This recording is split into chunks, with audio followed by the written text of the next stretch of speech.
আওয়ামী লীগ কিন্তু সবসময় মনে করতো যে এদেশের হিন্দুরা আমাদের ভোট ব্যাংক। তো সেক্ষেত্রে মনে করেন যে হিন্দু নেতারা একটি দল গঠন করলো, হিন্দু বৌদ্ধ খ্রিস্টান ঐক্য পরিষদ রয়েছে না, স্বাভাবিকভাবে করতেই পারে। তখন এই আওয়ামী লীগের ভোট কিন্তু সেখানে যাবে, প্লাস গোপালগঞ্জ, মাদারীপুর, ফরিদপুর আওয়ামী অধ্যুষিত এলাকা, এই ভোটগুলো কোথায় যাবে? অর্থাৎ পিআরের মাধ্যমে আওয়ামী লীগের পুনর্বাসন করা খুব সহজ।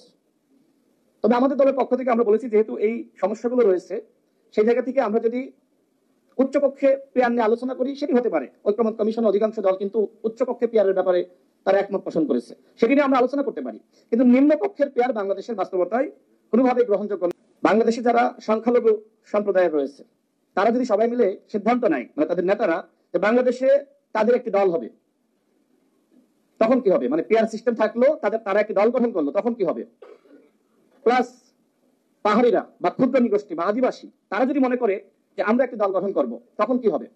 বা এদেশে ইসলামিক দলগুলো রয়েছে, তারা যদি দাবি করে আমরাই শুধুমাত্র মুসলিমদের প্রতিনিধিত্ব করি, অর্থাৎ এই পিআরের মাধ্যমে বাংলাদেশে আরেকটি জাতিগত বিদ্বেষ, জাতিগত দাঙ্গা এবং ধর্মীয় বিভাজন বা দাঙ্গা লাগার সম্ভাবনা।